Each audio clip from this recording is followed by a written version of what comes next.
పద్యాలు గుర్తొస్తాయి, ఇప్పుడు ఎందుకులే మళ్ళీ చెప్పండి. సార్ సార్ జనంపై బాణాల వర్షం, కమ్యూనిస్టులపై నిర్మల రసలు సార్. పీపీపీ అండి, ఇందాక నుంచి మనం చదువుకున్న వీటి అన్నిటికీ కూడా ఒకటే. రాష్ట్ర ప్రభుత్వం, ఆంధ్రప్రదేశ్ ప్రభుత్వం నిన్న ఒక విధానం తీసుకుంది. 51% ప్రైవేట్కు, పబ్లిక్ ప్రైవేట్ పార్ట్నర్షిప్ అన్నారు కదా. పబ్లిక్ ప్రైవేట్ పార్ట్నర్షిప్ అంటే ఎవరిదండి? పబ్లిక్ ఓనర్షిప్, ప్రైవేట్ వాళ్ళు మేనేజ్ చేస్తారని. మీరు 51% వాటా ప్రైవేట్కి ఇచ్చిన తర్వాత, 1% వాటా వాళ్ళకి ఎక్కువ ఇచ్చిన తర్వాత ఎవరిది మాట నడుస్తుంది? మామూలుగానే మనకు తెలుసు 20%, 25% ఉన్నటువంటి కార్పొరేట్లే ప్రభుత్వానికి సంబంధించిన చాలా వాటిని శాసిస్తుంటారు. ఇప్పుడు మీరు అధికారికంగా 51% వాటా ఇస్తున్నారు. ఇప్పుడు 1.23 లక్షల కోట్ల ప్రాజెక్టులు రాష్ట్రంలో నడుస్తున్నాయంట. వీళ్ళకు వైబిలిటీ గ్యాప్ ఫండ్ కింద, అంటే వాళ్ళు అందుకోలేకపోతున్నారు, గ్యాప్ వస్తుంది కాబట్టి 1500 కోట్లు అర్జెంటుగా విడుదల చేశారు. 1500 కోట్లు మొన్న క్యాబినెట్లో చేశారు. తర్వాత రుణాలు కూడా కల్పిస్తామన్నారు. 16 రంగాల్లో, రాష్ట్ర వ్యాప్తంగా 16 రంగాల్లో విద్య, ఇంధనం, ఆరోగ్యం, పారిశ్రామిక వసతులు, సాగునీరు, పర్యాటకం, రవాణా, logistics, urban facilities, sports, housing, గ్రామీణాభివృద్ధి, టెలికమ్యూనికేషన్స్, నీటి సరఫరా, పారిశుద్ధ్యం అంటే శానిటేషన్, ఈ రంగాలన్నీ పీపీ. ఇంకేం మిగిలాయి వర్మ గారు? ఇంకేమైనా ఉన్నాయి అసలు ప్రభుత్వంలో? ఇవన్నీ పీపీపీ.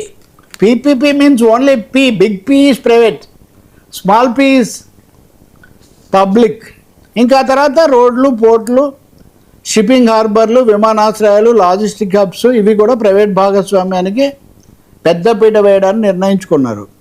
దీనికి BOP, build operate transfer, TOT, BOT, annuity, BLT, ROMT, lease, Swiss challenge, ఎన్ని రకాల పద్ధతులు. ఇందులో ఏ పద్ధతిలో అయినా మీరు తీసుకోవచ్చు. తీసుకున్న తర్వాత మీరు యూజర్ ఛార్జీలు వసూలు చేసుకోవచ్చు. మీకు నష్టం రాకుండా ఉండడానికి వేరే మీకు ఆల్టర్నేట్గా కొన్ని స్థలాలు అవి ఇస్తాము, అక్కడ మీరు ఎంత నిర్ణయించుకోవాలో మీరు చేసుకోవచ్చు అని. ఇంత చేస్తే ఒక పత్రికలో స్టోరీ ఇస్తున్నారు. వాళ్ళేదో ప్రభుత్వ విధానం అంటే వేరే విషయం, ప్రైవేటుకు ప్రోత్సాహం, ప్రజలకు ప్రయోజనం అంట. సార్ ప్రజల ఆస్తులు తీసిపోయి 51% ప్రైవేట్ వాడు. ఇప్పుడు మనకు మన రోడ్లన్నీ కూడా ఇచ్చారు. ఉదాహరణకు కనీసం 17 రోడ్లు దెబ్బతిన్నాయి జాతీయ స్థాయిలో. వంతెనలు కూడా కొట్టుకుపోతున్నాయండి చాలా చోట్ల. చాలా సమస్యాత్మకంగా ఉంది.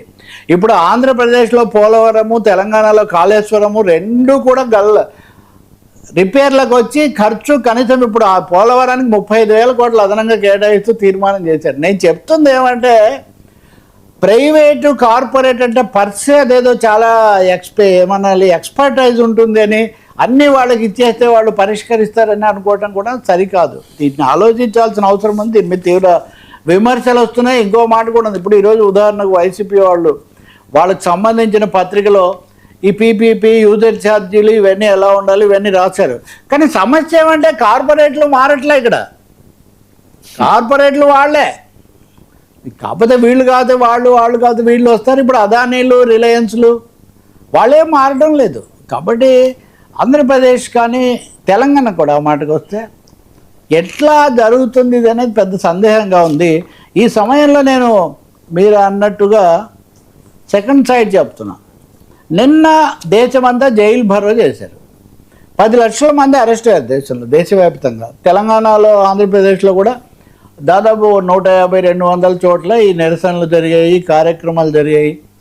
రైతులేమో ముఖ్యంగా తమ గిట్టుబాటు ధరలు ఇటువంటి వాటి మీద, అలాగే ఫ్రీ ట్రేడ్ అగ్రిమెంట్స్ చేసుకుంటున్నారు అమెరికాతో. ఇవన్నీ మన వ్యవసాయాన్ని ఘోరంగా దెబ్బతీస్తాయి అని వాళ్ళు ఆందోళన చెందుతున్నారు.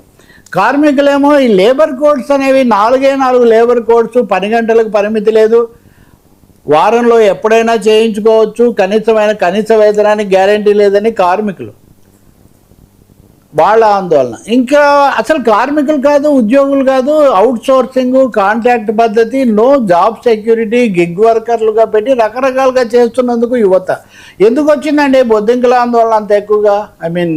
విద్యార్థుల నిరసన, ముఖ్యంగా ఉపాధి లేదు. ఉన్న ఉపాధికి ఆదాయం జీతం తగినంతగా లేదు కాబట్టి ఇన్సెక్యూరిటీ వెంటాడుతుంది. వీటి అన్నిటి మీద వాళ్ళు జైలు భరో చేస్తే మీరు ఒక్క ప్రధాన పత్రికలో అయినా మొదటి పేజీలో ఈ వార్త చూసారా?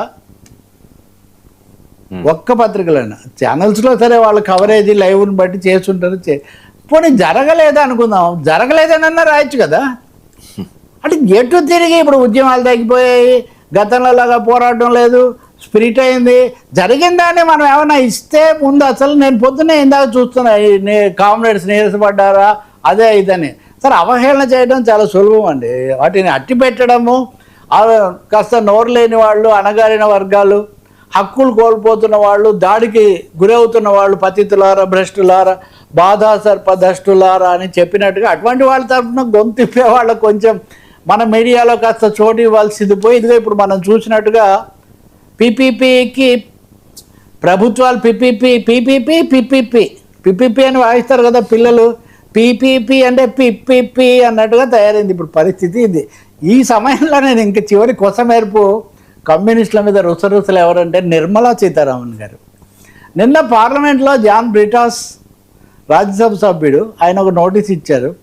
జాన్ బ్రిటాస్ జర్నలిస్ట్ కూడా, మలయాళంలో అది వాళ్ళ పత్రిక వాళ్ళ ఛానల్కి అతను డైరెక్టర్, అంతకుముందు కూడా జర్నలిస్ట్గా ఉండి ఎంపీ అయినవాడు.